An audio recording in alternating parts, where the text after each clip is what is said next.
여러분 안녕하세요. 오늘 강의를 진행할 이성철 강사입니다. 반갑습니다.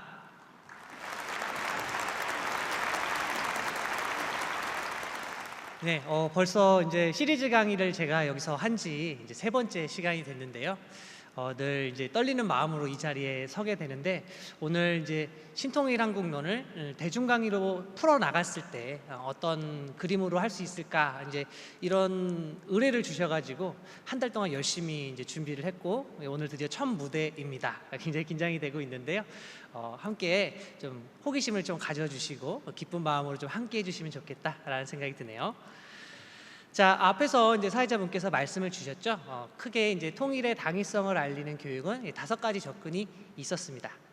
오늘 이제 마지막 시간에는 이 철학적, 신학적, 윤리적 접근을요, 이 신통일 한국론이라는 것을 중심으로 이제 한번 전개를 해볼 예정입니다. 자, 사실 이 준비 과정이 쉽지 않았습니다. 지금 보시면 엄청난 책들이 있죠. 이 신통일 한국론이라는 이 거의 바다라고 보시면 돼요. 이게 뭐냐면 보통 하나의 이제 사상을 전개할 때 자신의 아이디어만 전개하면 됩니다. 근데 이제 신통일 한국론은 그렇지 않고요. 기존에 존재하는 어떤 사상 체계, 정치 체계들을 하나씩 다 검토를 해요. 그리고 나서 그 기반 위에서 이제 의견을 제시하고 있기 때문에 그 세계가 굉장히 넓고 공부의 양이 엄청 많다라고 할 수 있습니다. 자, 오늘 제가 70분을 부탁드렸지만 이 70분이라는 시간에 그 모든 걸 다룰 수가 없어요. 또 다뤄서도 안 된다고 생각합니다. 왜냐하면 대중강의에서 그렇게 너무 깊은 얘기를 길게 가져가면 장벽이 생기시거든요. 그래서 깊이 들어가야 되지만 또 적당히 들어가야 되는 그런 아주 어려운 숙제 속에서 이 과정을 개발을 하게 되었습니다. 자, 제가 이 과정을 만들면서요, 그런 생각을 했어요. 자, 여러분들 영화 보러 가실 때 저 영화 봐야겠다 이런 선택을 언제 하시게 됩니까? 저는 영화 예고편을 보고 많이 판단하는 것 같아요. 영화 예고편이 재밌으면 그 영화의 내용을 다 모르더라도 괜찮아 보이는데 한번 보러 가자 이렇게 된다는 거죠. 자, 오늘 이 70분의 강의가요, 신통일 한국론의 모든 걸 담을 수는 없었지만 적어도 하나의 훌륭한 예고편은 되기를 바랍니다. 그래서 여러분들이 이 신통일 한국론을 향해서 한 걸음 더 다가오실 수 있는 그런 귀한 시간이 되기를 기원해 봅니다. 자, 여러분들 지금 우리가 겪고 있는 산재한 문제들입니다. 대기오염, 남녀 갈등, 구직난, 지구온난화, 남북 문제, 해양오염, 세대 갈등, 빈부격차 등인데요. 자, 잠깐 시간을 좀 들여볼게요. 저 중에 물론 다 시급한 문제입니다. 그죠? 하지만 가장 먼저 좀 해결해야 한다라는 문제가 있다면 어떤 걸 뽑으시겠어요? 시간을 많이는 못 드리고 한 10초 정도 드려보겠습니다. 10, 9, 8, 7, 6, 5, 4, 3, 2, 1. 네, 시간이 됐는데요. 자, 어떤 걸 제일 먼저 뽑으셨나요? 저는 남북 분단 문제를 1등으로 뽑습니다. 아니, 왜 이거 통일 강사라서 그런 거 아니에요? 뭐 이렇게 얘기를 하실 수가 있는데요. 그런 게 아니고요. 저는 신통일 한국론에 입각해서 평화 통일을 이루면 앞에서 보셨던 산재한 문제들이 한 번에 정리될 수 있다라고 믿고 있습니다. 자, 왜 그런 믿음을 갖고 있을까요? 이 산재한 문제들이 서로 연결성이 없는 것처럼 보이지만 사실 잘 들여다보면 그 공통의 뿌리를 가지고 있습니다. 신통일 한국론은요, 이 공통의 뿌리를 제거함으로써 이 산재한 문제들을 근본적인 레벨에서 해결할 수 있는 그런 사상이다라고 말씀드릴 수 있을 것 같아요. 자, 그럼 여러분들 지금 머릿속에 2가지 질문이 생기셨으면 좋겠습니다. 첫 번째는 도대체 신통일 한국론이 뭔데? 라는 그런 생각이시면 좋겠고요. 또 하나의 질문은 저 산재한 문제들의 근본 뿌리라는 건 뭘까? 이거에 대한 질문입니다. 자, 이 강의가 끝날 때쯤 2개의 답을 다 찾으시게 될 거라고 약속을 좀 드리겠습니다. 자, 우리 그럼 답을 찾아서 한번 떠나보도록 하겠습니다. 자, 우리가 지금 도착한 곳은요, 장난감 기계 앞입니다. 장난감 뽑기예요. 여러분들 문방구에 가면 있잖아요. 이렇게 돈 넣고 돌리면 이제 나오는 장난감 나오는 그 기계 앞인데 이 기계 심상치 않습니다. 이 안에 들어있는 게 단순히 그런 장난감이 아니고요. 우리가 그동안 겪어왔던 정치, 경제, 제도들이 이 안에 들어있습니다. 자, 우리의 목표는 뭐냐 하면요, 지금부터 이제 하나씩 뽑을 거예요. 뽑아가지고 과연 이 나온 정치 제도가 평화로운 세상을 만들 수 있는지 한번 들여다보려고 합니다. 조작적인 정의라고 하죠. 좀 평화로운 세계를 어떻게 정의하는지 먼저 좀 얘기를 하고 갈게요. 자, 자유로우면서 평등해야 됩니다. 갈등과 분쟁 없이 협업과 상생이 일어나야 되고요. 동시에 사랑과 배려가 가득한 그런 공동체여야 합니다. 결과도 평화로워야 하고요. 그 과정도 평화로워야 진짜 평화다라고 정의하겠습니다. 지속적인 경제 성장이 일어나야 되고요. 동시에 환경도 보존할 수 있는 그런 세상을 평화로운 세상이라고 하겠습니다. 자, 그럼 지금부터 하나씩 뽑아보죠. 자, 처음에 뭐가 나올까요? 자, 혈연 중심의 봉건제도가 나왔습니다. 자, 여러분들이 아주 넓은 영토의 왕이세요. 혼자서 다스릴 수가 없습니다. 자, 누군가한테 나눠주고 싶어요. 누가 제일 먼저 떠오르십니까? 자, 이때 가족을 떠올리셨으면 그게 이제 혈연 중심의 봉건제도의 출발입니다. 자, 과거 중국의 주나라를 생각하시면 되죠. 자, 근데 문제가 하나 있습니다. 이게 처음에는 가족인데 이게 계속 세습이 일어나거든요. 그러면 시대가 지나면 지날수록, 세대가 거듭하면 거듭할수록 이 피가 옅어집니다. 천주국과 제후국의 이 피가 옅어진다라는 것이죠. 자, 여러분들, 저는요 어렸을 때 고향에 가는 걸 별로 좋아하지 않았습니다. 저희 할아버지가 이 사형제 중에 둘째시거든요. 그래서 항상 이제 그 큰할아버지 댁에 제사를 지내러 갔는데, 문제는 뭐냐면 할아버지 친척이 엄청 많이 사세요, 그 동네에. 그래서 제사가 끝나면 동네를 한 바퀴 돌아야 됩니다. 자, 아버지가 저한테 이렇게 얘기하세요. 성철아, 인사드려. 팔촌이야. 아빠의 팔촌이야. 자, 여러분, 현대사회에서 팔촌이면 저하고는 십촌, 거의 남이잖아요. 자, 이처럼 이 피에 의존해서 뭔가 평화세계를 구축한다라는 것은 혈연에 의존해서요 굉장히 좀 멀리 보지 못하는 것 같습니다. 자, 이거 가지고는 좀 어려울 것 같네요, 그죠? 다시 한번 뽑아보도록 하겠습니다.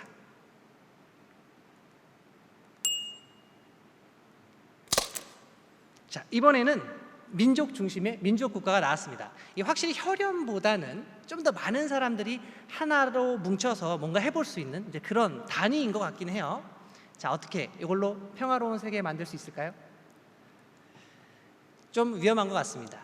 자칫 잘못하면 자민족 중심주의, 자문화 중심주의로 흐를 수가 있어요. 역사적으로 보면 나치즘, 파시즘을 우리 기억합니다. 근거 없는 민족에 대한 우월감으로 많은 사람들을 숙청했던 그런 아픈 역사를 우리 기억하고 있죠. 자, 혈연보다는 좀 더 넓은 개념을 갖고 있지만 여전히 평화로운 세상을 만들기엔 조금 부족해 보이네요. 다시 뽑아보겠습니다. 점점 이 장난감 수가 줄어들고 있는데요. 이 중에 하나는 좀 평화로운 세상을 만들 수 있으면 좋겠네요. 자, 이번에는 신중심의 신권 정치가 나왔습니다. 어떤 시대가 떠오르시나요? 저는 유럽의 중세 시대가 떠오릅니다. 자, 그 당시는요, 이 카톨릭만이 유일한 그런 종교였습니다. 이제 나머지 종교들은 이단 시대는 이제 그런 시대였죠. 자, 당시의 카톨릭은요, 이 다른 종교들과 마찰을 많이 일으켰고요. 이제 여러분들 잘 아시는 것처럼 십자군 전쟁이나 마녀 사냥 등을 통해서 수많은 사람들의 목숨을 잃게 만드는 이제 그런 아픈 역사를 우리 기억하고 있습니다. 자, 평화로운 세상을 만들어야 되는데 유럽의 중세를 봤을 때 이거 신권 정치도 안 되는 거 아닌가? 그런 조금 우려가 되네요. 다시 한번 뽑아보겠습니다. 3개밖에 안 남았네요. 자, 이번에 나올 건 뭔가요?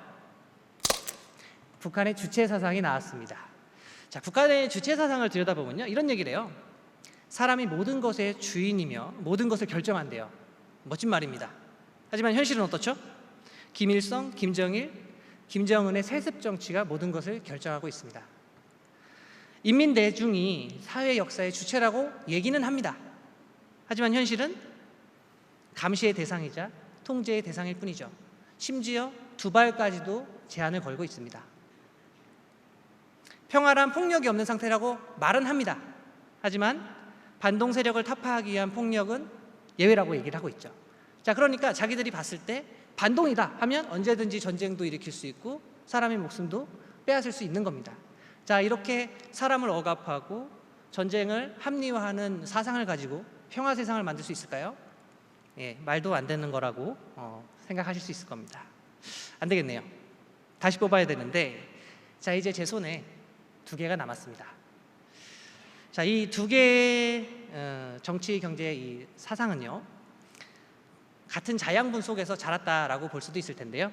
그게 이제 르네상스와 종교개혁, 계몽주의입니다. 정말 간단하게만 볼 거라서 너무 걱정 안 하셔도 돼요. 자, 르네상스가 뭐냐? 14세기, 16세기에 일어났던 문화운동입니다. 자, 이게 어떤 운동이었냐면 신중심의 이 중세시대에 잃어버린 인간 본연의 이 개성과 자유를 찾고자 했던 그런 운동입니다. 자, 이게 중요한 이유는 종교개혁과 이 계몽주의가 발화하는 데 역할을 했기 때문이죠. 자, 그러면 종교개혁은 뭘까요? 자, 16세기 유럽에서 이 로마 카톨릭 교회의 쇄신을 요구하면서 등장했던 개혁 운동입니다. 자, 이 종교개혁은요, 중세를 끝내고 근대 유럽을 형성하는 데 결정적인 역할을 했습니다. 뭐 여담이지만 이 종교개혁 결과 카톨릭에서 분리되어 나온 종파를 우리가 개신교라고 부르고 있고요. 자, 마지막으로 계몽주의인데요. 자, 18세기 후반기에 프랑스를 기점으로 유럽 전역에 유행했던 그런 사조입니다. 자, 어떤 걸 얘기했었냐면 유럽의 중세 시대를 지배했던 전제군주 로마 카톨릭 교회, 신학의 족쇄로부터 이 인간의 이성을 해방해야 된다, 이런 것들을 얘기했습니다. 이 대표적인 철학자가 이제 로크가 있어요. 이 로크의 정치 사상은 근대 이 자유주의 전통에 지대한 영향을 줍니다. 자, 구체적으로 보면 이 로크의 자연권은요, 천부인권으로 발전합니다. 로크의 제도적 구상은 이 삼권 분립으로 발전을 하고요. 로크의 저항권은 자유주의의 정신이 되죠. 자, 그렇게 해서 만들어진 제도, 바로 자유중심의 자본주의, 민주주의입니다. 자, 이걸로 우리가 평화세계를 구축할 수 있을까요? 자, 여러분들 그 프랜시스 후쿠야마라는 학자가 있습니다. 이 학자가요, 옛날에 이런 얘기를 했어요. 이 공산권 국가들이 무너지는 걸 보면서 야, 이제 역사는 종말을 맞이했다. 이 자유민주주의의 최종 승리로 끝났다. 앞으로 이제 새로운 정치 제도는 없을 거고 이제 전 세계는 큰 뭐 전쟁 없이 평화롭게 잘 살 것이다. 이런 이제 낙관론을 이제 펼쳤는데요. 자, 그 이후에 예외들이 많이 나왔어요. 뭐 9.11 테러라든지 아니면 이제 그 권위주의 국가들이죠. 뭐 중국이나 이런 나라들이 등장하고 또 이제 미국하고 신냉전을 구축하는 등 뭔가 좀 평화롭지 않은, 지구가 좀 조용할 날이 없는 그런 모습을 보여주면서 이 주장이 많이 이제 힘을 잃게 됐습니다. 슬라보의 지적에 의하면요, 심지어 후쿠야마 본인도 자기가 과거에 했던 이야기를 동의하지 않는다는 거예요. 자, 그런데 재미난 점은 좌파 학자들 또는 뭐 좌파 정치인들조차도 이 자본주의를 넘어서는 어떤 정치 제도에 대해서 딱히 대안을 제시하지 못하고 있다는 거죠, 지금 현재. 그러다 보니까 비웃었지만 후쿠야마적 상태에 놓여 있다, 좌파들도 이렇게 이제 얘기를 했다라는 겁니다. 자, 그럼 진짜로 여러분들 자유민주주의가 최고일까요? 이걸로 우리가 평화세계를 가져올 수 있을까요? 자, 여러분들 그 종교개혁을 이끌었던 많은 분들이 있지만 그 대표적인 분들 중 한 분이 바로 칼뱅입니다. 자, 칼뱅은 이 부패한 종교 권력에 맞서면서요, 새로운 경제 윤리를 제시했었어요. 이 칼뱅은 특히 이 노동의 가치를 중요시 여겼습니다. 이 소명 아시죠, 여러분들? 그 소명으로 직업을 해석했어요. 자, 그렇기 때문에 이 피고용자에게 이 정당한 임금을 주지 않는 것은 이 피고용자의 것을 빼앗는 것인 동시에 이 하나님의 것을 뺏는 것이다라고 이 칼뱅이 비판을 했던 것이죠. 하나 더 얘기를 했는데요. 자, 이 경제적으로 성화된 삶, 즉 뭐냐면 금욕적인 생활, 또 근면한 생활, 검소한 생활을 칼뱅은 강조를 했습니다. 그리고 이러한 칼뱅의 사상은요, 이 서양 자본주의 출현의 결정적인 배경이 되었다라고 얘기를 하고 있어요. 자, 그런데 여러분, 자, 오늘날 우리 사회를 보십시오. 자, 자본주의는 자리를 잡았죠. 하지만 자본주의 정신은 찾을 수가 없습니다. 자, 물질 만능주의에 빠져가지고요, 무제한적으로 영리만 추구하는 그런 괴물 같은 자본주의 시대를 우리가 지금 보고 있습니다. 자, 막스 베버는요, 이렇게 현대의 자본주의를 비판했습니다. 무제한적으로 영리만 추구하는 것은 자본주의와 아무 관계가 없으며 자본주의 정신과는 더욱 그러하다. 자본주의는 오히려 이러한 비합리적인 충동의 억제 또는 적어도 합리적인 조절과 동일할 수 있다. 이렇게 하면서 자본주의 정신을 잃어버린 현대의 자본주의에 대해서 비판을 하는 것이죠. 자, 여러분, 민주주의도요 있었는데 없어졌습니다. 자, 민주주의의 기본 원리는 다 아시는 것처럼 다수결주의랑 권리평등 사상인데요. 자, 권리평등 사상 어디서 왔냐? 앞에 봤던 로크한테서 온 겁니다. 자, 뭐 권리평등이라는 건 뭐 생명의 자유, 뭐 재산에 대한 어떤 평등 이런 걸 얘기하는 거고요. 자, 왜 이런 얘기를 했느냐? 하나님 앞에 인간이 평등하기 때문에, 그래서 이런 권리평등을 갖는다라고 얘기했던 것이죠. 국가로부터 이런 평등을 받은 것이 아니라 하나님으로부터 부여받았기 때문에 우리 모두는 평등하다, 자연권을 갖는다라고 얘기했던 겁니다. 이러한 의미의 평등권 사상이 근대 민주주의의 참된 근거가 된 거예요. 자, 그런데 시간이 지나면서 이상해집니다. 하나님이 사라지고요, 그 자리에 법이 대신 옵니다. 법 앞에 평등, 하나님 앞에 평등이었는데 법 앞에 평등으로 바뀌게 되죠. 뭔가 서로 사랑하고 배려하고 때로는 또 희생도 할 수 있고, 뭐 그런 하나님의 사랑을 잃어버린 것이죠. 오로지 자신의 이익을 추구하는 방향으로 민주주의가 흘러가게 됩니다. 민주주의는 있지만 민주주의 정신은 사라진 것이죠. 자, 정리하면요, 초기 자본주의와 민주주의의 정신을 지금 현재의 자유민주주의는 잃어버렸습니다. 그 결과 지나치게 개인주의, 이기주의, 상대주의를 강조하고 있죠. 자, 너도 맞고 나도 맞아요. 그러면 서로 부딪힐 때 뭐가 결정해 주나요? 힘이 결정하죠. 그래서 지금 현대 사회가 양육강식의 시대를 맞이하게 된 겁니다. 평화로운 세상을 만들어야 되는데 이 또한 좀 한계가 있어 보이네요. 아쉽지만 좀 다시 뽑아보겠습니다. 자, 이제 하나 남았는데 공교롭게도 마르크스주의, 공산주의, 사회주의가 남았네요. 자, 물론 깊이 들어가면 이게 끝이 없는 이야기인데요. 또 이 세 개가 또 다르다고 얘기할 수도 있습니다. 하지만 이제 나머지 정치제도들하고 비교했을 때 한 공안에 들어갈 수 있다라고 보여줘서 일단 넣어봤는데요. 뭐 깊이 들어가면 너무 길어지는 설명이 되기 때문에 짧게 중심 개념들을 중심으로 한번 보겠습니다. 자, 개념은 이래요. 자, 생산력 발전에 따라서 이 생산 관계가 발전하게 되고요. 이 생산 관계가 왜곡이 되면 계급 투쟁과 혁명이 일어난다는 거예요. 이 자본주의 사회에서 억압과 예속, 착취가 이제 계속되면 이 프롤레타리아 계급이 더 이상 참지 못하고 폭력 혁명을 일으켜서 이 부르주아를 타도하고 공산 사회를 향해서 나아간다라는 게 기본 개념입니다. 자, 그런데요, 여러분, 이론 자체가, 제가 아까 평화라는 건 과정도 평화로워야 한다라는 얘기를 분명히 드렸습니다. 근데 이론 자체가 어때요? 폭력과 전쟁을 정당화하고 있어요. 자, 지금 과거보다도 지금 뭐라고 할까요? 평등에 대한, 공정성에 대한 이슈가 우리 사회에 많이 발전을 했습니다. 물론 완벽하진 않습니다만 과거에 무슨 산업시대에 뭐 열 몇 시간씩 어린이들 뭐 탄광에 집어넣고 자본가들이 돈을 버는 그런 시대는 아니라는 거죠. 마치 오늘날의 부자들이 그 배경이 모두 그런 착취에 의한 결과라고 얘기한다면 그것 또한 폭력이 될 수밖에 없는 시점에 우리가 지금 와 있습니다.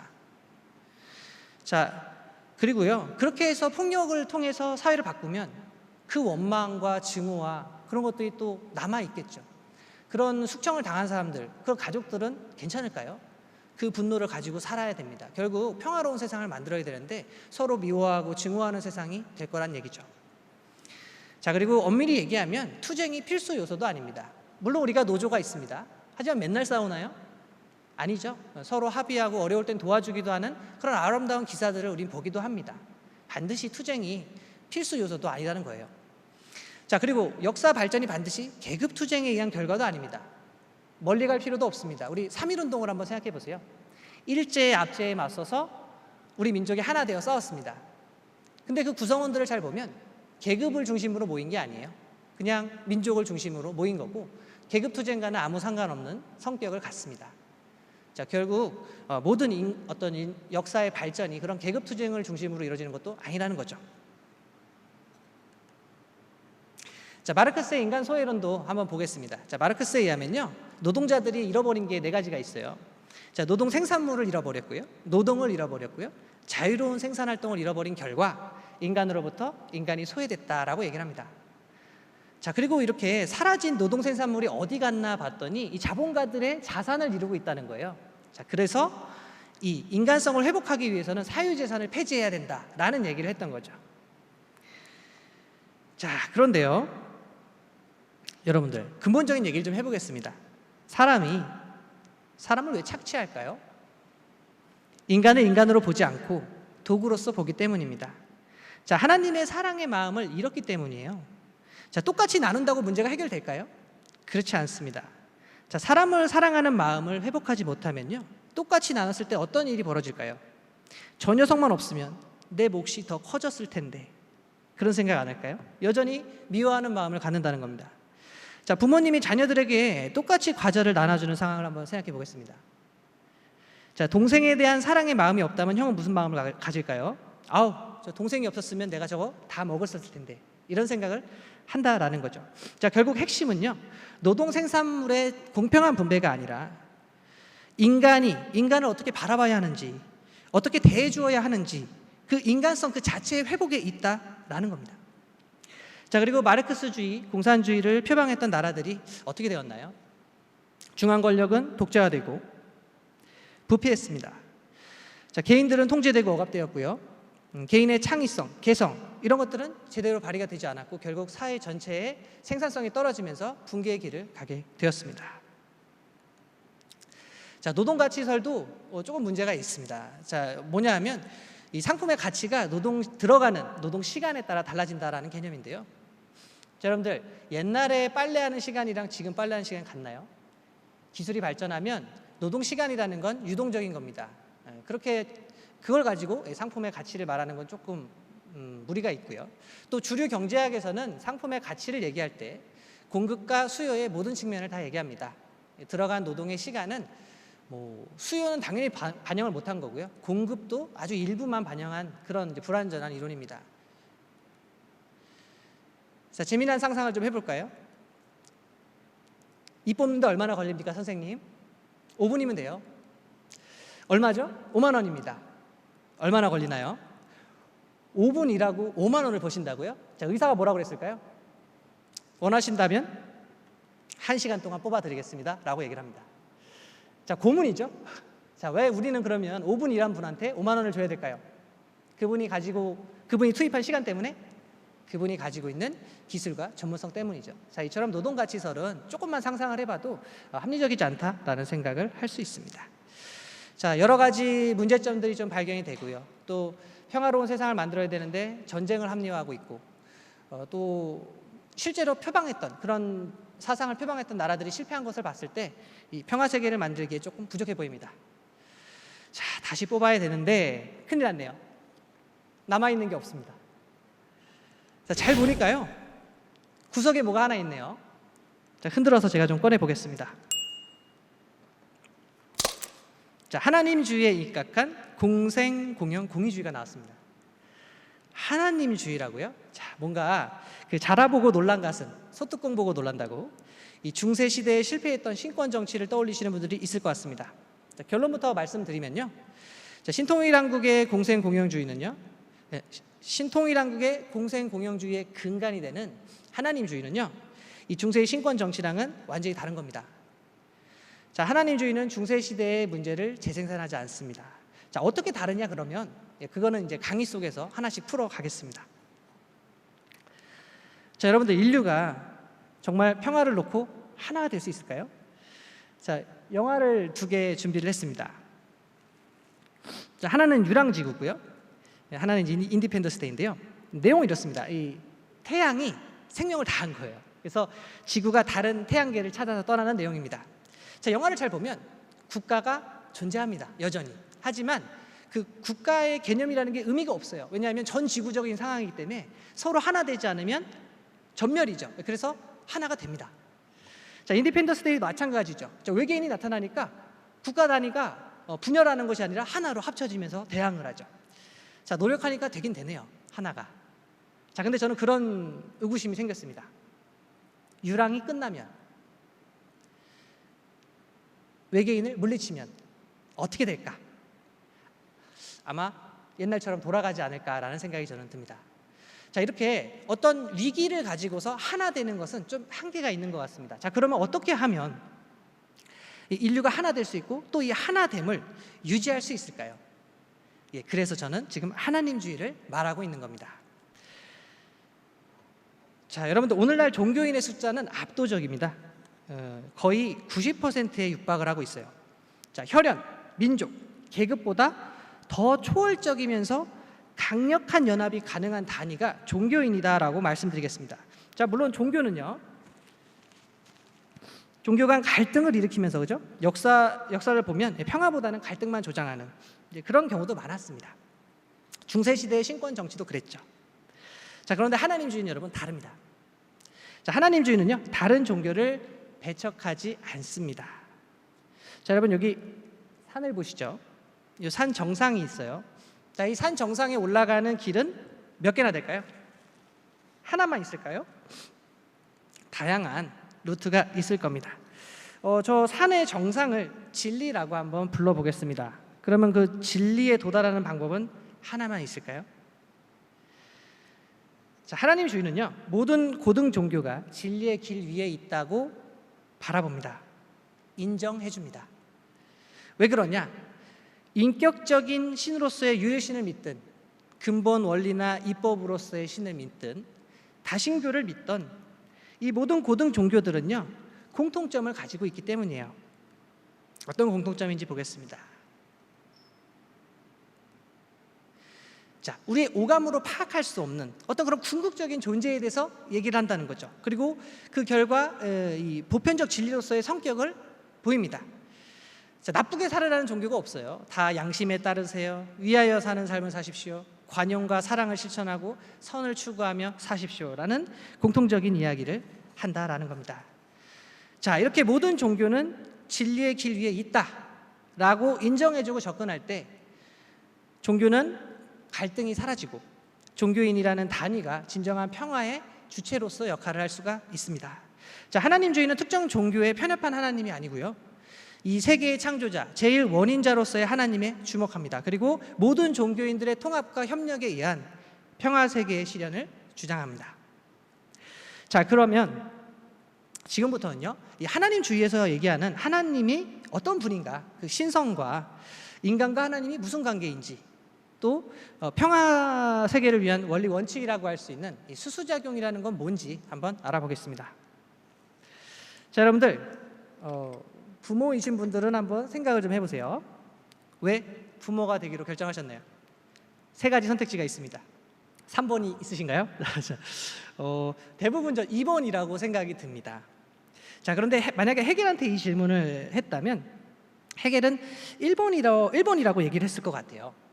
자, 능력이 있으니까 나왔다. 자, 왜 이런 생각을 제가 했냐면, 자, 헤겔은 하나님을 로고스 그 자체라고 생각을 했습니다. 자, 그런데요, 이 로고스는 하나님의 하나의 특성은 될 수 있지만 본질은 전 아니라고 생각을 합니다. 자, 로고스가 설계도라면요, 그 설계도를 현실화하게 된 진짜 원동력이 따로 있어요. 그건 바로 사랑이다라는 것이죠. 결국 하나님의 본질은 사랑이다라는 겁니다. 자, 그럼 하나님은 왜 이 세상을 또 인간을 만드셨을까요? 여러분들 아무리 능력이 뛰어나도요, 사랑은 혼자 할 수 없습니다. 사랑을 주고받을 수 있는 대상을 필요로 하죠. 하나님이 사랑의 주체이시기 때문에 그 사랑을 나눠줄 수 있는 대상이 필요했고, 그래서 만들어진 것이 바로 이 세상이고 인간이다라고 보는 것이 합리적인 판단일 겁니다. 자, 그럼 하나님과 인간은 무슨 관계일까요? 자, 이 사진을 보시죠. 이 사람들은 무슨 관계일까요? 부모와 자식이죠. 어떻게 아셨습니까? 닮았으니까. 자, 성경에 보면 하나님께서 자신의 모습대로 사람을 창조하시되라는 문구가 나옵니다. 닮았다는 거죠, 인간이 하나님을요. 자, 그리고 하나님께서 그들에게 복을 주시며 그들에게 이르시되 생육하고 번성하여 땅에 충만하라, 이렇게 쭉 나아가는 성경 구절도 있습니다. 자, 우리 좀 상식적으로 생각해 볼게요. 나를 누군가 만들었습니다. 만들었는데 그분의 모습을 따라서 만들었대요. 닮았대요. 그런데 그렇게 만든 내가 어떤 도구로서 쓰이는 게 아니라 나한테 사랑을 주고 나한테 축복을 해주기 위해서 날 만들었대요. 자, 그러면 도대체 어떤 사람이 나한테 그런 축복을 내려주는 수 있을까요? 무슨 관계일까요, 우린 도대체? 예, 우리는 하나님과 인류는 부모와 자식 간의 관계다라는 것을 쉽게 유추할 수 있습니다. 자, 물론 성경을 보면 우리가 타락을 했죠. 예, 그래서 종만도 못한 자리에 놓이기도 했습니다만, 그래서 수많은 선지자들과 예수님을 포함한 그런 분들을 보내면서 인류를 구원하기 위해서 또 하나님이 열심히 노력을 하셨던 거죠. 자, 어찌됐건 본질은 하나님과 인간이 부모와 자녀 관계다라는 겁니다. 자, 이 말은 굉장히 중요한 말인데요. 여기서 우리가 이걸 끌어낼 수 있습니다. 하나님 아래 인류 대가족. 자, 이 말은요, 천부인권을 우리가 재발견하게 합니다. 자, 천부인권은 이런 거죠. 하나님 앞에 우리는 평등하다예요. 자, 그러면 질문이요. 나도 평등하고 너도 평등해요. 그럼 우리 무슨 사이죠? 자, 여기까지 설명을 못했다는 거예요, 그동안. 자, 그러나 하나님 아래 인류 대가족이라고 하면 저 사람은 나랑 무슨 관계인가요? 형제, 자매의 관계에 있다라는 것을 우리는 말할 수 있게 됩니다. 자, 왜 전쟁을 하면 안 될까요? 왜 사람을 죽이면 안 될까요? 하늘 부모님, 하나님을 모시고 있는 형제, 자매들로서 서로 그렇게 죽이서는 안 된다라는 아주 쉬운 판단을 우리가 할 수 있는 것이죠. 자, 널리 확장하면 남이 없는 겁니다. 사회 동포주의로 우리 모두는 하나님을 중심하고 형제 자매다라는 얘기를 할 수 있는 겁니다. 자, 그럼 지금부터는요, 이 하나님의 성상, 도대체 어떤 모습으로 계신가에 대한 이야기를 해볼게요. 자, 이 얘기를 굳이 드리는 이유는 이 평화의 원칙이라고 할 수 있는 수수작용을 설명하기 위해서 조금 필요합니다. 자, 성경을 보면 그의 영원하신 능력과 신성이 그 만드신 만물에 분명히 보여 알게 되나니 라고 되어 있어요. 자, 무슨 얘기죠? 자연을 잘 살펴보면 신성을 알 수 있다라는 얘기예요. 자, 또 아까 보셨던 구절이죠. 하나님께서 자신의 모습대로 사람을 창조했다라고 했어요. 그러니까 또 사람의 모습을 또 잘 들여다보면 또 하나님의 신성을 유추해 볼 수 있다는 거죠. 자, 자연과 인간을 잘 들여다보면요, 보통 다 짝을 이루어서 구성이 되어 있고요, 이렇게 두 개의 성으로서 존재를 한다라는 겁니다. 자, 이걸 가지고 유추해 봤을 때 하나님은 이성성상을 특징으로 하시는구나, 이렇게 볼 수 있고요. 자, 하나님에서 모든 것이 비롯됐다면 이 이성성상이라는 특징에서 나온 수수작용이라는 것이 어디든 다 적용될 수 있는 원칙이 될 겁니다. 사실 이 이야기도 깊이 들어가면 끝이 없는데요. 여기서 얘기할 건 아니고 이 정도만 조금 설명을 드리겠습니다. 자, 그럼 수수작용이 뭔지 이제 한번 설명해 볼 건데요. 이거가 굉장히 중요해요. 왜냐하면 이거 가지고 북핵 문제도 우린 도전을 할 겁니다. 자, 수수작용이라는 건요, 이 두 개체가 공통의 목적을 중심으로 서로 잘 주고 잘 받는 겁니다. 이때 잘 주고 잘 받는다의 기준은 하나님의 사랑의 마음으로 서로를 잘 대해주고 잘 주는 거, 잘 주고 잘 받는 걸 말합니다. 자, 사실 우리 사회에서 누군가와 관계를 맺으면서 항상 무언가를 주고 받으시죠? 자, 그런데 여기 여러 가지 단계들이 있어요. 자, 이런 경우 많이 겪어보셨을 겁니다. 주지는 않으면서 받으려고 하는 사람들이 있죠. 자, 이걸 뭐라고 부를 수 있을까요? 이건 이기주의입니다. 이기주의. 또는 받은 것보다 더 조금 돌려주는 거, 이것도 이기주의예요. 자, 이런 경우도 있겠죠. 아니, 주고받고 하지 말고 그냥 서로 신경 끄고 살자. 이건 뭘까요? 이건 개인주의입니다. 서로 얽혀 있는 것조차도 싫다는 거예요. 어쩌면 지금 청년들이 통일을 얘기하지 않고 그냥 평화공존, 그냥 우리 분단돼서 그냥 살자라고 얘기하는 게 혹시나 이런 연장선 아닌가 좀 걱정하고 있습니다. 자, 이런 경우도 있겠죠. 제가 하나 드렸잖아요. 하나 주셔야 될 거 아닙니까? 이건 뭐예요? 이건 이제 기브 앤 테이크입니다. 자, 수수작용은요, 여러분, 달라요. 자, 이렇게 두 개체가 공통의 목적을 중심으로 하나님의 사랑, 이 하나님의 사랑의 속성은 그 무조건적인 사랑의 베품입니다. 어떤 조건을 가지고서 주는 게 아니고요, 뭔가를 받을 걸 기대하고 주는 게 아니고요, 그냥 사랑의 마음으로 베푸는 겁니다. 자, 그렇게 했을 때 그 공통 목적을 달성할 수 있는 힘이 발생한다라는 게 바로 수수작용이죠. 자, 우리 몸을 볼까요? 자, 마음과 몸이 서로 이 하나님의 사랑을 중심으로 하나 되면 건강한 정신과 육체를 가질 수가 있습니다. 그런 힘이 나오죠. 자, 남자와 여자도 마찬가지예요. 자, 두 사람이 하나님의 사랑을 중심으로 서로 잘 주고 잘 받으면 행복한 가정이라고 하는 공통의 목적을 달성할 수 있는 그런 힘이 나오고 또 그런 자녀도 탄생하게 됩니다. 자, 오늘날 가정들을 들여다보세요. 지난주에 내가 육아했잖아. 이번 주는 네가 해야지. 나 좀 놀자. 이건 뭐죠? 기브 앤 테이크죠. 네가 봐. 난 몰라. 난 놀러 갈 거야. 이건 뭐예요? 이건 이기주의죠. 뭐 부인이 어떻게 살고 있는지, 남편이 어떻게 사는지 서로 노터치하는 가정도 있죠. 각방 쓰면서 각자의 인생을 살아가는. 이건 뭐예요? 개인주의입니다. 자, 수수작용은 어떤 걸까요? 저는 개인적으로 수수작용을 잘하면서 살고 있다고 생각하는데요, 와이프하고. 자, 지난주에 제가 육아를 했어요. 왜 했냐면 다음 주에 쉬기 위해서 한 게 아니고요, 그냥 와이프를 쉬게 해주고 싶었어요. 사랑의 마음으로 그렇게 했습니다. 자, 그랬더니 와이프도요, 이 수수작용을 서로 잘 주고 잘 받는 거잖아요. 저한테 이번 주에 좀 쉬지 그래? 라고 얘기하는 거예요. 그래서 아니, 나는 그런 걸 원해서 내가 지난주에 육아한 게 아니야 라고 얘기를 했지만, 아니야, 나도 그 받은 사랑에 보답하고 싶어. 당신에게 자유시간을 주고 싶어 라고 얘기를 합니다. 자, 여러분, 똑같이 한 주씩 육아를 한 건 마찬가지예요. 기브앤테이크든 수수작용이든. 하지만 느낌이 다르죠. 기브앤테이크는 어때요? 기분 나빠요. 뭔가 대가를 바라고 선행을 베푸는 느낌이잖아요. 거래 같은 느낌이 있죠. 자, 저 수수작용은 어떻죠? 사랑이 자라납니다. 그 안에 평화가 깃들게 되죠. 자, 뭐 형제 관계도 마찬가지죠. 형제가 공통의 목적을 놓고 사랑의 마음으로 주고받으면 우애가 싹트게 됩니다. 자, 여러분들, 조직과 개인도 마찬가지예요. 회사와 나도 마찬가지입니다. 자, 지금 우리가 살고 있는 사회를 보세요. 여러분들 조직에서 영혼까지 바치면서 일하십니까? 안 하죠. 왜 그렇죠? 회사가 나를 언제 자를지도 모르고 어떻게 보면 도구적인 존재로 나를 생각할 수도 있다라는 신뢰하지 않는 마음인 거죠. 또 받은 만큼만 일하면 되지 뭐하러 구태여? 이런 마음이 드시는 거죠. 자, 회사도 마찬가지겠죠? 같은 마음으로 서로를 도구적으로 바라보기 때문에 최고의 시너지가 나올래야 나올 수가 없습니다. 자, 근데 하나님 주의에 입각한 이 수수작용이라고 하면 얘기 달라지겠죠. 사장님이 직원을 바라보는데 형제 자매처럼 느껴요. 정말로 그 직원이 잘 됐으면 합니다. 그럼 어떻게 하겠어요? 회사가 줄 수 있는 최고의 어떤 보상과 월급과 이런 걸 주려고 노력하겠죠. 직원도 마찬가지입니다. 이 사장님이, 이 회사가 형제 자매 기관이고 회사인 것처럼 느껴져요. 정말 여기가 성공했으면 좋겠어요. 내가 가진 열정을 베풀고 싶어요. 자, 이런 조직이 망할 수 있을까요? 자, 우리가 경험을 못해서 그렇지 이렇게 하나님을 중심으로 한 수수작용이 작용하는 곳에는 갈등이 없고 오히려 엄청난 그런 공통의 목적을 달성할 수 있는 시너지 효과가 나온다는 겁니다. 그게 회사의 매출이든 뭐든 달성할 수 있는 힘이 그 사랑에서 나온다라는 것이죠. 자, 이 부분이 이 사랑의 수수작용의 위대함이다라고 말씀드릴 수 있겠어요. 국가도 마찬가지입니다. 왜 국가 간의 문제가 어렵나요? 자국 중심주의, 나의 이익을 최고로 놓고 나를 중심에 놓고 거래를 하기 때문에 안 되는 것이죠.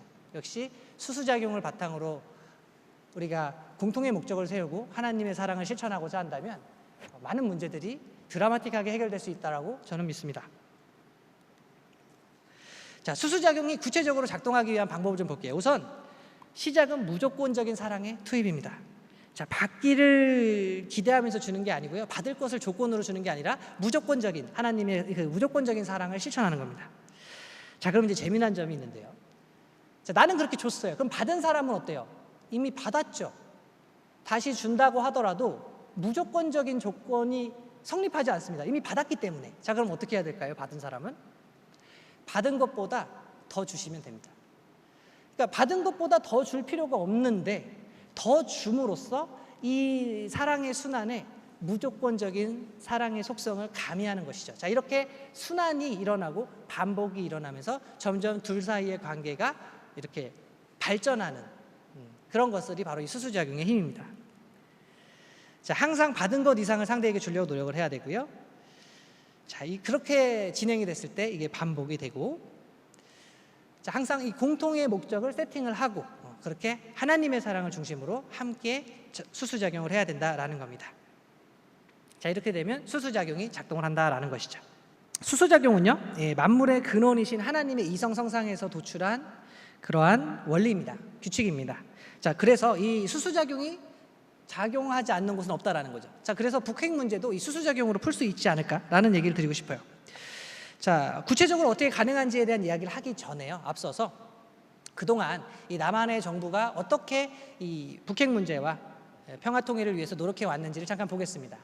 크게 진보 정당과 보수 정당에 따라서 이제 정책이 달랐는데요. 이제 보수 정당들은 주로 이제 봉쇄 정책을 택했습니다.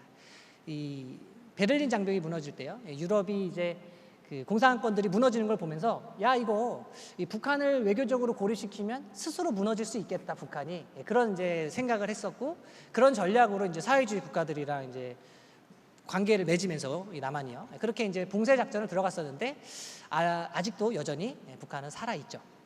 자 진보 정권 같은 경우는 다른 이제 정책을 취했죠. 북한하고 다이렉트로 직접적으로 교류를 하면서 이제 북한을 좀 바꿔 나가려고 하는 그런 노력을 했습니다. 뭐 햇볕 정책 또 문재인 정부의 평화 프로세스도 그런 노력의 일환이었고 실제로 우리를 꿈꾸게 했던 적도 있죠. 남북의 관계가 완화되면서 뭔가 장밋빛이 피는 거 아니냐 그렇게 기대하게 했던 그런 실적들도 있었습니다. 자 하지만 지금 현재 시점만 놓고 봤을 때 안타깝게도 북한은 지금 핵을 가지고 있고요. 그리고 남북의 관계는 지금 첨예하게 대립하고 있는 게 지금 이 시점의 현 상태입니다. 자, 모든 전략이 실패했다면 새로운 전략을 시도할 때라고 저는 생각을 합니다. 자, 이 수수작용, 수수법을 가지고서 한번 이 북핵 문제를 접근해 보면 어떨까 생각이 드는데요. 사실 이 수수작용이 제대로 작동을 하려면 하나님주의에 대한 이해가 필요합니다. 그래서 북한도 이 하나님주의에 대해서 이해를 해야 되는데 지금 이 분단된 상태에서 하나님주의를 전달한다는 게 굉장히 어렵죠. 하지만 그럼에도 불구하고 뭐 시도해 볼 만한 것 같습니다. 수수작용을 위해서 실천적 원칙 한 4가지 정도를 제시를 해볼 건데요. 자, 우선 우리가 먼저 북한에 다가가야 합니다. 뭔가 북한이 이런 조건들을 만족하면 그때 우리가 이제 도와줘야지 이런 수동적인 입장이 아니라요. 어떠한 상태에서도 우리가 주도적으로 북한을 사랑을 주겠다라는 어떤 그런 주체적인 입장에 놓여야 된다라는 겁니다. 자, 이거는 수수작용의 원리랑 같은 거예요. 수수작용의 원리도 뭐였죠? 처음에 시작을 받을 것을 기대하지 않으면서도 무조건적인 사랑을 베푸는 것에서 시작이 됐던 거, 그거와 같은 원리다라는 겁니다. 자, 두 번째로요. 이 북한과 남한이 서로 공유할 수 있는 공통의 목적을 세팅을 해야 됩니다. 자, 여기에는 2가지 전략이 있을 수 있는데요. 하나는 추상적 목적에서 구체적 목적으로, 자, 또 하나는 주변적 사안에서 중심적 사안으로가 있습니다. 자, 추상적 목적에서 구체적 목적으로 간다는 건 이런 거예요. 예를 들면 뭐 6.15 남북 공동선언의 이 기저에 흐르는 어떤 그런 공통의 정신들, 그런 것들을 다시 이제 일깨우는 거, 그런 것도 여기에 해당될 수 있습니다. 자, 주변적 사안에서 중심적 사안으로 간다라는 거는요. 뭐 예를 들면 경제 소통을 한다거나 문화 교류를 한다거나 그런 식으로 점점 주변부에서 시작을 해가지고 이제 통일과 같은 그런 사안으로 발전을 시켜 나가자라는 이제 전략입니다. 자, 이때 주의할 점이 하나 있는데요. 뭐 경제 교류든 문화 교류든 이 단발적인 이벤트로 끝나면 안 된다는 겁니다. 이 주변부에서 시작은 하지만 이것들이 서로 네트워크가 있어야 되고요. 유기적으로 결합을 해서 궁극적으로 이 통일이라고 하는 그 중심적인 사안으로 나아갈 수 있는 그런 구체적인 로드맵 속에서 이런 주변 전략이 진행돼야 된다라는 얘기를 드릴 수 있겠습니다. 자, 그리고요, 이렇게 시작이 되잖아요. 우리가 뭔가를 주면은 수수작용이 시작이 되는데, 자, 잘 봐야 됩니다. 우리가 지원해준 내용이 북한이 정말 공통 목적에 맞춰서 잘 쓰고 있는지를 봐야 됩니다. 예를 들어서 자연재해를 입었어요, 북한이. 그럼 우리가 식량을 지원해 줄 수 있죠. 자, 그럼 그 식량이 정말 주민들에게 가는지 확인할 수 있어야 됩니다. 자, 북한도 우리가 수수작용을 할 수 있는 그런 훌륭한 파트너다라는 것을 계속 입증을 해야 되는 거죠. 자, 만약에 주민들한테 잘 전달을 했어요. 그러면 북한이 공통 목적에 맞춰서 잘 중개됩니다. 자, 그럼 우리는 이제 그걸 조건으로 삼아서요. 더 큰 공통의 목적을 세우고 더 큰 지원으로 확대를 해 나가야 됩니다. 자, 만약에 반대로 공통의 목적과 다르게 그런 식량을 썼어요. 자, 이럴 때는 어떻게 해야 될까요? 이 공통 목적을 다시 한번 점검을 하고 지원의 폭을 줄인다든지 하면서 유동적으로 조절을 해야겠죠. 자, 마지막 방법은요. 북한으로부터 무언가를 받으면 그 이상 돌려줘야 된다는 겁니다. 자, 수수작용이 그런 거였죠. 자, 이렇게 될 때 적어도 북한이 남한하고 대화하는 것이 항상 이롭다라는 그런 신뢰를 가져갈 수 있다라는 겁니다. 자, 지금 설명드린 이 4가지 원칙은요. 따로 존재하는 게 아니라요. 서로 유기적으로 연결되어 있습니다. 한마디로 정리하면 사랑을 바탕으로 한 수수작용의 법칙으로 돌아간다라고 얘기할 수 있고, 그렇게 접근했을 때 우리가 북핵이라든지 남북 통일을 좀 앞당길 수 있지 않을까, 그런 말씀을 드려봅니다. 자, 여러분들, 국제사회가 노력하고 있는데도 이 북핵 문제랑 한반도 통일 문제의 해결이 쉽지가 않아요. 왜 그럴까요? 자국 중심주의를 기반으로 서로 다른 이해관계를 가지고 있기 때문에 그렇습니다. 동상이몽인 것이죠. 자, 따라서 이런 상황을 극복하기 위해서는요, 이 국가 단위를 뛰어넘을 수 있는 그런 세계적인 차원의 평화 공동체에 대한 비전이 필수적으로 요구됩니다. 여러분들 사실 이 독일의 통일도 우리가 잘 들여다보면요, 그런 세계적인 평화에 대한 비전을 선포했었던 것을 우리가 알 수 있어요. 자, 과거에 지은 죄가 있잖아요. 다시 통일하겠다고 했을 때 주변 국가들이 좋아할 리가 없거든요. 자, 엄청 달래는 거죠. 저희 통일을 좀 하게 해주세요. 저희 통일되면 옛날처럼 안 그러겠습니다. 죄송합니다.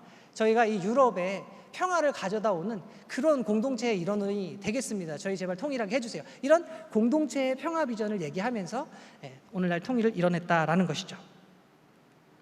자, 근데 여러분 그거 아세요? 이런 세계적인 단위의 평화 공동체를 주창하는 것이 우리에겐 낯선 개념이 아닙니다. 우리 이미 과거에 이런 걸 선언했던 적이 있어요. 우리나라가 이런 걸 언제 선언했어? 라고 좀 의아해 하실 수가 있는데요. 3.1운동 때 우리가 이런 얘기를 했습니다. 안 믿겨지시죠? 독립선언서 제가 좀 읽어볼게요. 우리는 엄숙한 양심의 명령으로서 우리 민족의 새로운 운명을 개척하는 것이지 절대로 해묵은 원한과 일시적인 감정으로 남을 시기하고 배척하는 것이 아니다. 양심이 우리와 함께 있고 진리가 우리와 더불어 전진하니 남녀노소 구별 없이 이 음침한 옛집에서 뛰쳐나와 세상에 존재하는 모든 것들과 더불어 즐거운 부활을 이룩할 것이다 라고 얘기를 하고 있어요. 자, 3.1운동은 이처럼 그 양심의 혁명에 기초하고 있습니다. 자, 단순히 조선이 자주 독립국가를 선포하는 데 그치는 게 아니고요, 이 세계 평화와 인류 공영에 이바지하겠다는 그런 선포였던 겁니다. 자, 신통일한국도 마찬가지인데요, 단순히 우리 잘 먹고 잘 사는 국가가 되겠습니다가 아니고요, 이 3.1운동의 의지를 이어받아서 이 자유와 평등의 새로운 나라를 만들고요, 나아가서 세계 평화와 인류 공영에 이바지하는 그런 멋진 비전을 갖는 나라를 만들겠다라는 게 바로 신통일 한국론인 겁니다. 자, 여러분들 린치핀이라는 게 있어요. 이 수레나 자동차 바퀴가 빠지지 않도록 이제 가운데서 고정하는 그런 핀 역할을 하는 건데요. 자, 우리 한반도를 잘 보시면 중국과 러시아, 일본과 미국이라고 하는 그런 강대국들 사이에 놓여 있습니다. 자, 단순히 남북 통일은요, 남과 북의 평화를 말하는 게 아니죠. 자, 이러한 국제 정세 속에 우리가 놓여 있기 때문에 남북이 통일이 된다는 건, 평화 통일을 한다는 건 세계 평화의 초석을 다질 수 있는 거고요, 세계적 차원의 평화 공동체를 만들 수 있는 그런 계기를 마련하는 것이다 라는 겁니다. 자, 그럼 이런 역할을 수행할 수 있는 신통일 한국이라는 건 도대체 어떤 나라일까요? 지금부터 이 신통일 한국이 어떤 나라인지 좀 설명을 드려보겠습니다. 자, 신통일 한국은요, 하나님주의로 돌아가는 그런 모델 국가를 말합니다. 자, 건국 이념으로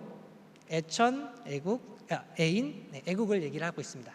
자, 애천은 여러분들 제가 주구장창 얘기한 거예요. 하나님을 모시는 나라입니다. A는요, 다 아시는 거예요. 홍익인간, 널리 인간을 이롭게 하는, 인간을 사랑하는 그런 겁니다. 자, 애국은 나라를 사랑하는 건데요, 이 하나님 아래 인류 대가족이기 때문에 단순히 어떤 특정한 국가를 말하는 게 아니고요, 전 만국의 사람들을 사랑하는 그런 개념이 됩니다. 자, 그리고요, 땅 위에 존재하는 모든 것들을 사랑하는 개념도 됩니다. 자, 여기에서 자연과 만물에 대한 사랑까지도 포함하고 있다라고 설명드릴 수 있겠어요. 자, 이런 건국 이념을 실현하기 위해서 구체적인 국가 철학으로서 많이 들어보신 공생공영, 공의주의를 얘기하고 있는 겁니다. 자, 각각이 어떤 건지는 뒤에서 자세히 설명을 드릴 예정이고요. 자, 공생은 이제 경제적인 거고, 공영은 이제 정치적인 거고, 공의주의는 윤리적인 지향 이념이고요. 결국 이런 것들을 통해서 우리가 이 종교, 인종, 국가를 뛰어넘는 전 인류가 하나님을 부모로 모시는 형제자매로 살아가는 그런 이제 공생공영, 공의의 평화로운 세계를 만들자. 이게 이제 신통일 한국론이 결론이다라고 얘기할 수 있겠죠. 자, 공의주의를 먼저 설명을 드릴 건데요. 이 공의주의는요, 모든 사람들이 공통의 윤리관을 가지고 사는 공동 윤리 사회에 관한 이론입니다. 자, 좀 의아하시죠? 이 다원주의 세계를 우리가 살아가고 있어요. 정말로 하나의 윤리관을 가지고 우리가 하나 될 수 있을까라는 의구심을 가지실 수가 있는데요. 자, 공의주의는 이 공통의 윤리관의 근간을 어디에 두냐면 바로 하나님에 둡니다. 자, 하나님에게 이 공통의 윤리관의 근간을 귀속시킴으로써 이 상대주의의 한계를 뛰어넘고자 하는 것이죠. 자, 공의주의는 중요한데요, 공생주의와 공의주의의 기본 전제가 되기 때문에 그렇습니다. 자, 그럼 공생주의를 한번 알아볼게요. 자, 공생주의는요, 신통일한국의 경제적 양상에 대한 이상적 청사진이다 이렇게 얘기를 하고 있습니다. 자, 오늘날 우리가 경제 체제를 보면요, 크게 자본주의 경제 체제와 사회주의 경제 체제로 나눌 수가 있습니다. 잘 아시는 것처럼 자본주의 경제 체제는요, 이 개인의 소유, 즉 사적 소유에 초점을 맞추고 있고요, 개인의 자유로운 경제 활동을 중요시 여기죠. 자, 후자는요, 국가의 소유에 초점을 두고요, 평등한 분배에 관심이 많습니다. 사실 공산권 국가들이 무너지면서 이렇게 극단적인 어떤 사회주의 경제 체제를 운영하는 나라를 찾아보기 좀 어려운데요. 자, 그렇다고 사라진 건 아닙니다. 여전히 그 평등과 분배를 얘기하는 그 사회주의 경제 문법은요, 자본주의 안에서 살아 숨쉬고 있습니다. 자, 공생주의는요, 이 자본주의의 개인 소유와 이 사회주의의 국가 소유의 이 양측면을 조화시키는 데 초점을 둡니다. 자, 하나님주의에서 말하는 이 공생주의 관점에서 보면요, 사실 이 두 개가 대립할 이유가 없어요. 이 두 개는 상존하고 공존하는 관계입니다. 자, 이 공생주의에 의하면요, 크게 사회의 공동 소유 그리고 개인의 적정 소유, 이 두 가지 개념을 이제 그 핵심으로 하는데요. 자, 공동 소유라는 건 이런 겁니다. 자, 부모이신 하나님이 주신 이 만물을 자녀들이 쉐어하는 걸 말합니다. 자, 가정을 한번 떠올려 보세요. 형제자매가 있으시면 그분들을 한번 떠올려 보세요. 옛날에 같이 살 때 한번 보세요. 집, 밥, 옷, 돈. 이 부모님이 가져다 주시는 거 같이 쉐어하면서 살았잖아요. 예, 그게 공동 소유입니다. 자, 그러면 내 건 없는 건가요? 내 게 있죠. 아무리 형제자매가 서로 나눈다 해도 내 건 있는 겁니다. 자, 이처럼 누구나 인간은요, 전체 목적과 개체 목적, 이 동시에 살아가도록 그렇게 되어 있습니다. 자, 공동 소유뿐만 아니라 저마다 가진 그 개성을 발휘하기 위해서 개체 목적을 위한 그런 소유도 필요한 것이죠. 자, 공생주의는요, 이 개인의 소유를 이 적정 소유 개념으로 설명합니다. 자, 적정 소유는 뭐냐면요, 개인이 소유할 수 있는 그 양을, 적정한 양을 양심에 따라서 결정한다라는 개념입니다. 자, 이때 조건이 하나 있는데요. 우선은 공동의 소유를 먼저 생각해 보라는 겁니다. 자, 공동의 소유를 먼저 생각한 기준 위에서 자신이 얼마를 가져갈까에 대한 적정 소유를 생각하라는 거죠. 자, 왜 이렇게 하냐면 그 전체를 먼저 생각하지 않으면 개인이 그 적정량을 규정하기가 굉장히 어려워져요. 자꾸 욕심이 생긴다라는 거죠. 그래서 전체 목적을 먼저 생각한 가운데 그럼 나는 양심에 입각해서 이 정도 가져가는 게 맞는 것 같아, 이렇게 가져가는 이 개념이 바로 공생주의의 핵심이 되겠습니다. 자, 여러분들 걱정하는 분들 계시죠? 자, 전체 목적을 먼저 생각하고 개인의 몫을 양심에 따라 정하라고요? 이거 불안하게 느끼시는 분도 있을 겁니다. 왜냐하면 우리가 역사를 보면 국가를 위해 희생하세요, 조직을 위해서 희생하세요 하는 경우를 우리가 좀 경험해 봤거든요. 좀 그렇게 되는 거 아닌가 우려하실 수가 있겠죠. 자, 그런데 여러분, 그런 걱정 안 하셔도 됩니다. 자, 왜 그렇죠? 이 공생주의는 하나님주의에 입각한 주의잖아요. 내가 내 밥그릇을 챙기지 않아도요, 조직이 나를 가족으로 생각하고 또 다른 구성원들이 나를 형제 자매로 여겨주기 때문에 내가 내 밥그릇을 챙기지 않아도 알아서 먹여줍니다. 알아서 먹여줍니다. 지금은 그렇지 않죠. 서로 의심하기 때문에 내 거 어떻게 먹으려고 하지만 공생주의가 실현이 되면 서로를 챙겨주는 관계이기 때문에 그런 걱정을 안 하셔도 된다라는 거죠. 자, 공영주의를 그럼 이제 좀 보겠습니다. 자, 공영주의는요, 신통일한국의 정치적 양상에 대한 청사진이라고 정의할 수 있는데요. 자, 여러분들, 민주주의가 지금 어떤 모습인가요? 자, 국민을 위한 국민의 민주주의인가요? 자, 원래는 그랬죠. 그래야만 하고요. 하지만 현재의 민주주의는 좀 변질된 것 같습니다. 시들어 버린 것 같습니다. 자, 개인의 이익을 앞세우는 그런 편향된 자본주의 흐름 속에서요, 오늘날 자유민주주의는 앞에서 제가 설명드린 것처럼 좀 변질되고 말았죠. 정치적 불평등, 경제적 불평등, 이런 것들을 양산하는 민주주의로 흘러가고 있습니다. 자, 그동안 선거로 선출된 대표들을 우리가 잘 보면요, 국민의 완전한 대리인으로서 활동하지 않고요, 특정 집단의 이익이나 자신의 사익을 추구하는 그런 경우도 많았습니다. 자, 이러한 맥락에서 만인이 다 함께 참가하는 정치를 추구하는 이 공영주의는요, 진정한 대의 정치를 표방합니다. 자, 뭐 새로운 정치 제도를 만들자 그런 것까지는 아니고요. 이 기존 민주주의의 꽃인 이 대의원 선출하는 과정을 좀 질적으로 바꿔보자라는 겁니다. 자, 구체적으로 말씀드리면 이 선거 방식을 저렇게 혼합형으로 바꾸는 걸 생각해 볼 수 있습니다. 자, 우선은 타인의 청거에 의해서 후보를 선출합니다. 자, 지금은 어떻게 해요? 물론 청거로도 선출이 되지만 대부분은 나 뽑아줘, 나 한번 해볼래, 이런 사람들이 이제 많이 진출을 한다는 거죠. 자, 이렇게 권력욕을 가졌다고 해서 나쁘다고 말할 수는 없지만 우리가 이제 역사를 들여다보면 이 권력욕을 가진 사람들이 좀 이기적으로 흘렀던 그런 모습들을 우리 좀 많이 보게 됩니다. 자, 이렇게 우리가 청거에 의해서 후보를 뽑게 되면요, 국민의 뜻을 반영해서 후보를 뽑을 수가 있고요. 또 하나는 이 권력 지향적인 사람들만 정치권에 들어가는 것을 미연에 방지할 수가 있습니다. 자, 이렇게 청거에 의해서 후보가 선출되면 어떻게 하느냐? 간단한 투표 방식을 통해서 최종 후보를 선정합니다. 자, 마지막으로 이렇게 최종 후보가 선정이 되면요, 이 엄숙한 의식에 의해서 추첨을 통해서 최종 후보를 결정하게 됩니다. 이 청거와 투표가요, 국민의 뜻을 반영하는 어떤 것이라면 추첨은 하늘의 뜻을 반영하는 것으로 구성원들이 해석을 합니다.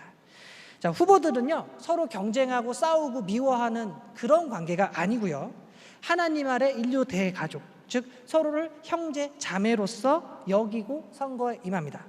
따라서 추첨에 의해서 후보가 선정이 되면요, 하늘의 뜻으로 여기고 모든 사람들이 그 결과를 받아들이고 갈등 없이 서로 하나 된다라는 게 바로 공영주의에서 얘기하는 선거 방식입니다.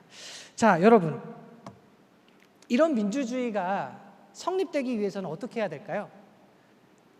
특정 정당의 권력이나 특정 집단의 이기심에 휘둘리지 않고 오로지 이 하나님 아래 인류 대가족이라고 하는 이러한 관점에서 후보들을 평가하고 선거에 참여할 수 있는 그런 성숙한 시민의식이 전제되어야 가능할 겁니다. 자, 결국 공생공영 공의주의의 실현은요, 여러분, 구체적인 정치, 경제, 윤리 시스템을 막 제시하고 하는 거 이전에, 그 이전에 인간의 성숙을 전제로 한다라는 겁니다. 이 하나님을 닮은, 하나님의 사랑을 실천하는 그런 본연의 인간의 모습을 회복하는 것이 강조될 수밖에 없다는 거죠. 자, 그런 의미에서 제가 공생주의와 공영주의가 사실 이 공의주의를 전제로 한다라는 얘기를 초반에 드렸던 겁니다. 자, 여러분, 사람이 바뀌지 않으면요, 제도도 소용이 없습니다. 자, 왜 그렇죠? 이 사회를 구성하는 것은 결국 한 명 한 명의 이 사람이 이 사회를 구성하고 그 사람들의 어떤 마음가짐에 따라서 사회가 돌아가기 때문이죠. 자, 여러분들 그 인도에서요, 예전에 그 코브라가 너무 많은 거예요. 자, 그래서 이제 그 정부에서 그 현상금을 겁니다. 자, 코브라를 잡아오시면 제가 이제 돈을 드릴게요, 이렇게 한 거예요. 자, 실제로 사람들이 코브라를 막 잡아드리고요, 현상금이 막 나갔습니다. 코브라가 줄었을까요? 처음엔 줄어들었어요. 자, 근데 어느 순간부터 현상금은 계속 나가는데 뱀이 줄질 않는 거예요. 뭐야, 이상한데 해가지고 이제 조사를 해보니까 사람들이 코브라를 사육하고 있는 거예요. 자, 잡으러 다니는 것보다 훨씬 쉬우니까 이렇게 했던 거죠. 자, 이걸 알고 이제 정부에서 야, 이거 안 되겠다 해서 이 제도를 없애버립니다. 자, 그랬더니 더 이상 코브라를 키울 이유가 없어졌잖아요. 그래서 이걸 방생하게 되죠. 그리고 전보다 코브라가 더 많아지게 됩니다. 자, 뭐예요? 사람이 바뀌지 않으면 어떤 정치 제도를 가져와도 소용이 없다, 그런 얘기를 지금 제가 드리고 있는 겁니다. 자, 여러분들 공부 못하는 학생들 특징이 있어요. 탓을 엄청 하죠. 교재가 안 좋아, 학원이 안 좋아, 학교가 안 좋아, 선생님이 안 좋아, 환경 탓을 합니다. 자, 그럼 이거 바꿔주면 되나요? 안 돼요. 왜? 내가 바뀌지 않기 때문에, 공부하는 그 학생 본인이 바뀌지 않기 때문에 계속 공부를 못하는 것이죠. 자, 문선면 총재님은 이런 말씀을 하셨습니다. 우주주간 바라기 전에 자아주간을 완성하라. 자, 신통일한국을 꿈꾸고 통일운동을 하는 모든 사람들이 가슴에 새겨야 될 말이라고 저는 생각을 합니다. 아무리 통일을 이뤄도요, 우리가 그런 인격적인 성숙을 이루지 못하면 그런 공생주의, 공의주의를 실현할 수 있는 그런 소위 말하는 깜냥이 안 되는 것이죠. 그래서 먼저 그런 성숙한 사람으로 우리가 다시 태어나야 된다라는 겁니다. 자, 그리고 저는 그런 사람들이 바로 이 신통일한국에 어울리는 국민이 아닌가, 그런 생각을 합니다. 자, 여러분들 우리가 그 나라를 얘기할 때 세 가지를 얘기합니다. 국민, 영토, 주권. 그렇죠. 자, 그럼 이 세 가지 중에서 뭐가 가장 중요할까요? 저는 단연컨대 국민이라고 생각합니다. 자, 우리가 일제 식민지 시대에도 경험했지만 국민이 남아있으면 언젠가는 영토와 주권을 회복한다라는 것이죠. 자, 그럼 우리가 신통일 한국을 이루게 되면요, 언젠가 신통일 한국의 영토와 주권을 가지게 되겠죠. 미래의 어느 시점에 이를 겁니다. 자, 그럼 국민은요? 그렇게 미래까지 기다릴 필요가 없습니다. 지금 당장이라도 국민은 확보할 수 있는 것이죠. 우리가 얘기하고 있는 이 신통일 한국론을 이해하고 하나님을 중심한 공생공영 공의주의를 이해하고 그것을 받아들이고 그렇게 살고자 노력하는 사람들이 많아진다면 그게 바로 신통일 한국에 어울리는 국민들이 늘어나는 거라고 저는 생각합니다. 자, 그리고요, 그런 국민들이 많아지면 어쩌면 통일은 한순간에 이루어질 수도 있다고 저는 믿습니다. 자, 여러분들 우리 옛날에 좌측 통행을 했었어요. 기억하시나요? 자, 그런데 어느 순간부터 우리는 우측 통행을 하고 있습니다. 자, 그러면 이 좌측 통행에서 우측 통행으로 전환하기 위해서 몇 퍼센트의 사람들이 우측 통행을 결심해야 그 대세가 바뀔까요? 정확한 퍼센테이지는 저도 모르겠습니다. 자, 하지만 100%의 사람들이 모두 우측 통행을 결심해야 우측 통행으로 바뀌는 건 아닙니다. 정확한 퍼센테이지는 모르지만 꽤 많은 사람들이 우측 통행을 결심하면 순식간에 판이 바뀐다라는 거죠. 자, 그럼 신통일 한국을 이루기 위해서 신통일 한국의 국민은 몇 프로나 필요할까요? 전 국민 중에. 저는 몇 프로라고 말할 수 없지만 꽤 많은 사람들이 신통일 한국론을 지지하기 시작하면 그 신통일 한국론으로 급격하게 대세가 바뀔 수 있다라고 생각을 하고요. 그래서 이런 포럼이나 이런 것들이 정말 중요하다라고 다시 한번 느끼게 됩니다. 자, 그러면 구체적으로 이 신통일 한국론을 우리가 어떻게 실천하면서 살아갈 수 있을까요? 답은 의외로 간단한데요. 양심에 따르시면 됩니다. 양심에 따라서 살아가시면 됩니다.